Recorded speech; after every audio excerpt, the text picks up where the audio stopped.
Tēnā koutou te whānau o Auckland Unitarians. Tēnā koutou ngā manuhiri. No mai, haere mai, ki tēnei whare karakia a te atua. Tēnā koutou, tēnā tātou katoa. Welcome. Welcome to the space made sacred by Auckland Unitarians for 114 years and 11 months and 3 weeks. If this is your first time with us, we're both impressed and pleased you found us. We're Auckland's best kept secret. Not that we're trying to hide. We are proud of our tradition of respecting the dignity of each person in his or her free and responsible search for truth and meaning. The search is difficult, even in the best of times. But we have learned it is easier within a community of fellow travelers. It reminds us that we are not alone, but one with each other and all creation. This morning, I welcome as our guest speaker, Rachel McIntosh, a member of this congregation. Rachel is the National Director of Organizing for A2, New Zealand's largest private sector union, and Vice President of the New Zealand Council of Trade Unions. Oh, and for those who may be visiting us for the first time, I'm proud to be her partner in life. I asked her to speak this morning because of her relationship with Helen Kelly, past president of the CTU, who recently died way too young.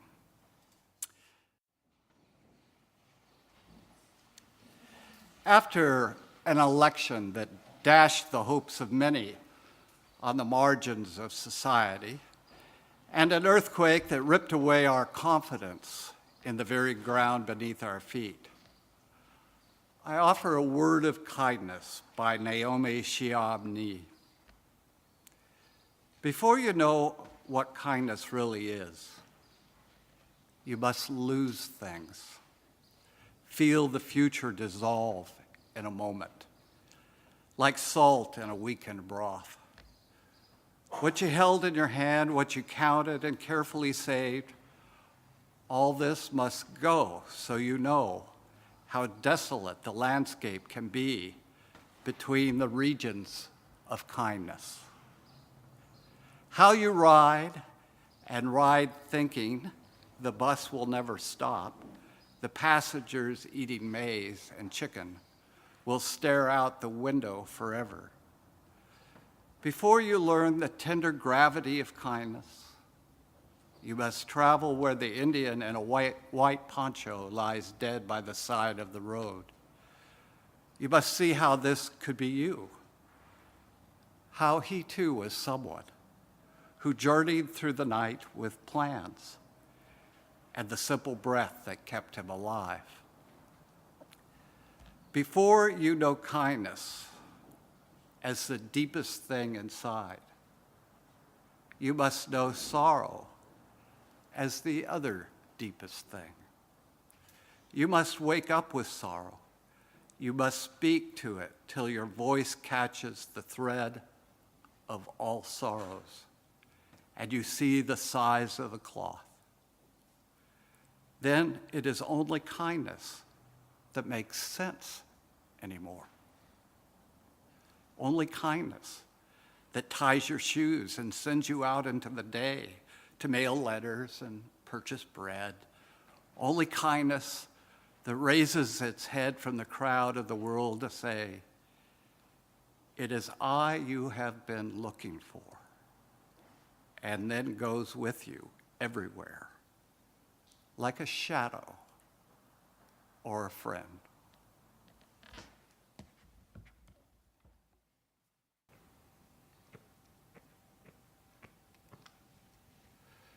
A chalice lit in our midst is a symbol of our progressive faith, a faith built on the foundation of freedom, reason, and tolerance, a faith sustained by acts of kindness and justice, a faith that visions a world flourishing with equality for all her people. a faith that demands the living out of goodness, a faith that requires thoughtfulness, a faith of wholeness. This tiny flame is the symbol of the spark of all this within each of us. Okay, so I'll just give a brief update on the peace and social justice. I can hold, it's okay, right? We had a meeting of the full group last Sunday, and 10 people attended. There was Brenda, Clay, Gary, Sally, Sharon and Dave, Shireen, Kylie, Kay, and myself. Shireen reported on her progress developing a project to work with Amnesty International to lobby the Australian government to properly assess and rehome refugees on Nauru, Manus, and Christmas Islands. Dave is developing a project to raise refugee awareness and possibly support a small group of refugees here in New Zealand. Henry outlined that the group should start a book and garden produce sale to fundraise for peace and social justice activities, and he suggested that group members bring books and produce to Sunday services and ask for a gold coin donation. Clay pointed out that, of course, we have the third Sunday collections for peace and social justice, and the committee certainly is incredibly appreciative of that offer. I then gave an update on the Samoa and Tongan dyslexia projects. We're hoping to get a Kiwi volunteer already in Samoa to help with coordination up there. Please do read Brenda's article about the Samoa project in the latest Quest, if you haven't done so already. There's a link in the updates from Auckland Unitarians, as well as a link on our website. The Tongan project in Vavau is going extremely well, and we have partnered with a local NGO in Vavau, Tonga, the Vavau Public Library Trust, and I hope to get one of their board members to give you all a brief update either next week or the week after. Right, thank you very much.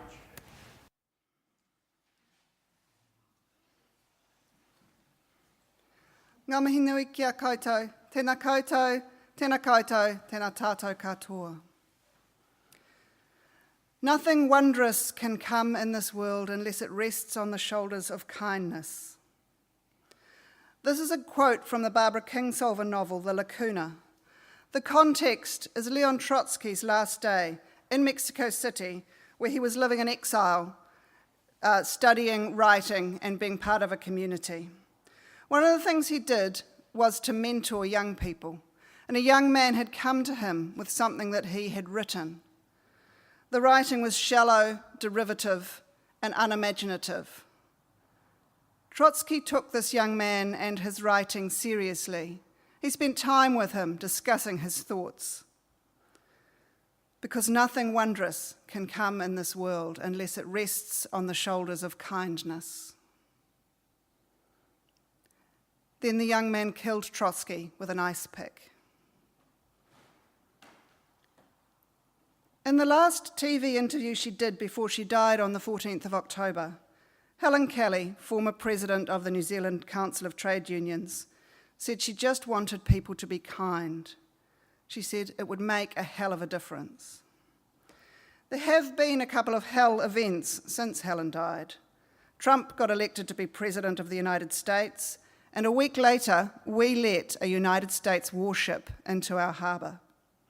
Between those two events, we've been visited by what the insurance companies are pleased to call an act of God. I don't intend to dwell on those things, and here I'm going to talk about Helen's work, her story, and our story. In November 2011, a young man called Charanpreet Dhaliwal was beaten to death while working as a security guard on a construction site in Henderson. Helen Kelly stood up and she spoke up. She knew that the construction site was controlled by a large New Zealand construction company, Fulton Hogan. She knew that Fulton Hogan had contracted out the security work. As the months wore on, she would know more about the story. Charanpreet was a student from India who had been in New Zealand for about a year. A few days before he died, he had contacted the security company to ask for work, and they told him there was no work. But on the 17th of November, a security guard who was supposed to be monitoring that site that night asked for the night off because it was his birthday. So the security guard company contracted Charanpreet to ask him if he could work. He was given no training and had only a cell phone for contacting his employer. There was no emergency alarm button on the cell phone. He didn't know that he wasn't supposed to approach 4 drunken people who came onto the building site in the middle of the night. He was found dead in a pool of his own blood. Helen Kelly worked to get justice. She talked about how the people running the large corporation, Fulton Hogan, had outsourced their security work. They had outsourced their responsibility for the welfare and for the life of the young man who was guarding that site. She called out this practice for what it was, unjust. Outsourcing was and is common practice. Helen Kelly pointed out that this common practice was and is part of a design. We design our society like this. Charanpreet's death was by design. The security firm was prosecuted but not convicted of failing to provide a safe workplace. The firm no longer exists. The owner of the firm admitted that he hadn't trained Charanpreet, and he described training in the security industry as a farce and a box-ticking exercise. There was an unsuccessful prosecution for murder of one of the 4 people Charanpreet had approached on the site. Fulton Hogan received no sanction other than having their practice exposed. This practice is commonplace. In early 2015, I helped to organise a gathering at Tapai Park on Lincoln Road to unveil a memorial to Charanpreet Dhaliwal. It became apparent that day how much more solidarity work Helen Kelly had done. She'd made contact with and developed relationships with Charanpreet's family in India and the Sikh community in Auckland. She had worked with the council and West Auckland Labour MPs to get that memorial plaque. She'd worked with the police as they attempted to secure a prosecution for Charanpreet's murder. She had rallied unions to support the call, and all these communities were there in the park that day. And all of us had a deeper understanding that Charanpreet's death was about more than the tragedy his family was experiencing, more than the injustice of one person killing another. It was about these things, and it was about unfair and conscious design of commercial and employment law and practice. It was by design. Charanpreet's story is unique in particular. There are many other stories about Helen Kelly's work and her solidarity. Each is unique and particular. There are also many stories about her leadership.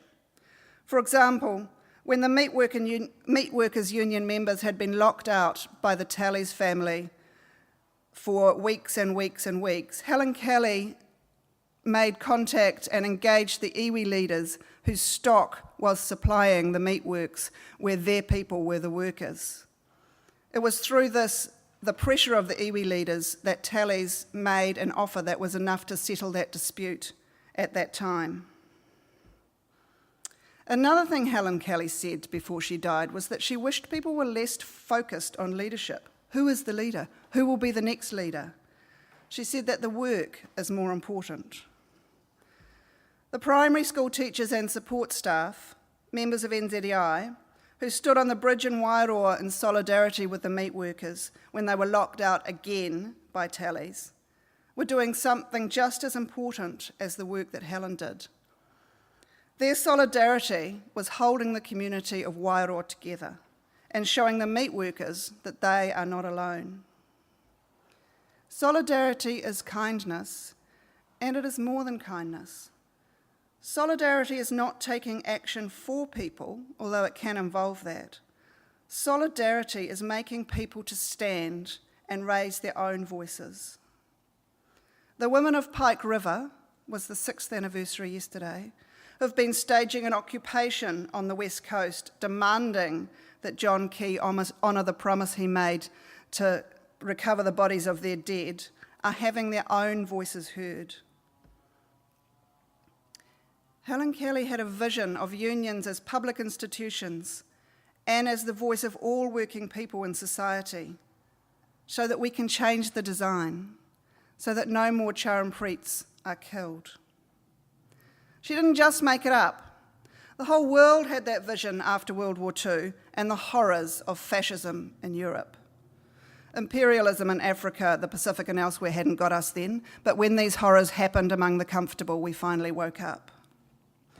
The International Labour Organisation was formed, and it recognised that unions as public institutions were essential to functioning democratic societies, because unions give people a voice, and we, the people, must be part of designing the world we choose to create. And unions must act in solidarity beyond our own current membership, for example, with this congregation. And this congregation acts in solidarity on many fronts. When Kate Todd organised a cooking bee at Te Puia Marae, it was an act of solidarity. When Kay Parrish and others organised fundraising events for the living wage movement, when David and Yoss joined the peace flotilla, although for logistical reasons that actually didn't happen this week, when we offer hospitality to visitors at morning tea, when the Peace and Social Justice Committee organised a dyslexia project in the Pacific Islands, these are all acts of solidarity. And we as a congregation will continue these acts of solidarity with each donation, each event, and each time we stand up with other people for justice. And to ensure that these acts of solidarity go beyond the small things in front of our eyes, important though those are, to ensure that we are working for a radically new and transformed design for our society, we need a vision for the world that we want to live in. I finish with a vision from poet Maya Angelou. I contend that we must strive for nothing less than this: a brave and startling truth by Maya Angelou. We, this people, on a small and lonely planet, travelling through casual space, past aloof stars, across the way of indifferent suns, to a destination where all signs tell us it is possible and imperative that we learn a brave and startling truth. And when we come to it, to the day of peacemaking, when we release our fingers from fists of hostility, when we come to it, when the curtain falls on the minstrel show of hate and faces sooted with scorn are washed clean, when battlefields and Colosseum no longer rake our unique and particular sons and daughters up with the bruised and bloody grass to lay them in identical plots on foreign soil. When the rapacious storming of the churches, the screaming racket in the temple have ceased, when the pennants are waving gaily, when the banners of the world tremble solidly in a good, clean breeze. When we come to it, when we let the rifles fall from our shoulders and our children can dress their dolls in flags of truce, when landmines of death have been removed and the aged can walk into evenings of peace, when religious ritual is not perfumed by the incense of burning flesh, and childhood dreams are not kicked awake by nightmares of sexual abuse.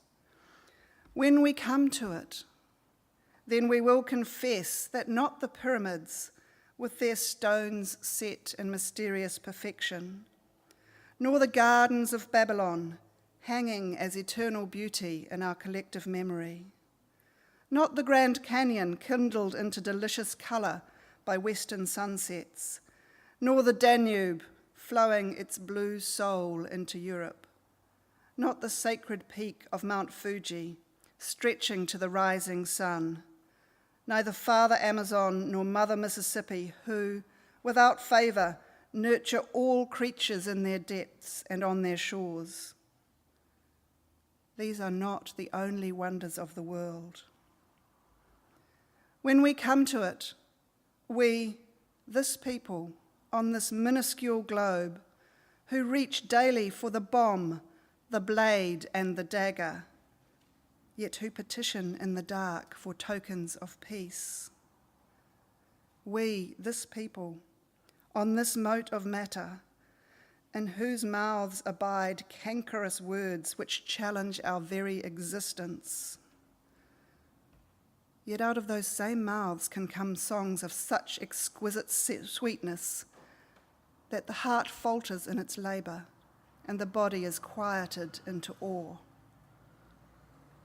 We, this people, on this small and drifting planet, whose hands can strike with such abandon that in a twinkling life is sapped from the living, yet those same hands can touch with such healing, irresistible tenderness that the haughty neck is happy to bow and the proud back is glad to bend.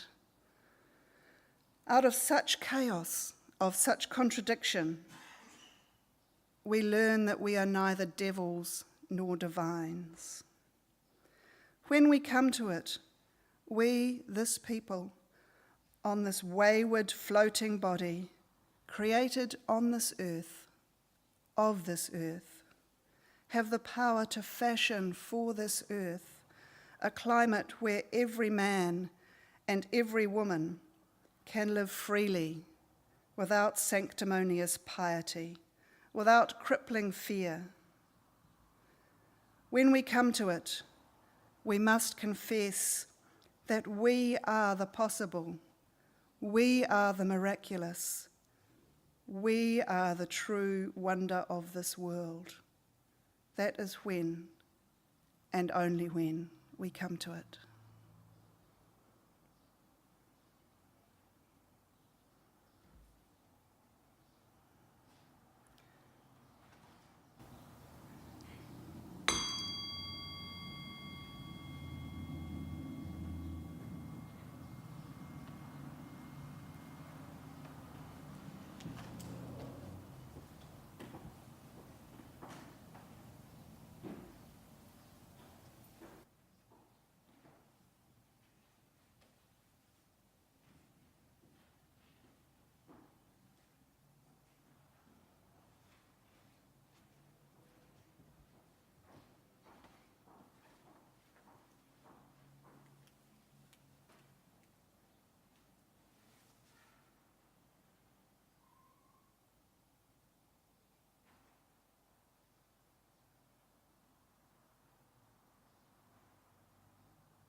For my closing words, may the quality of our lives be our benediction and a blessing to all whom we touch.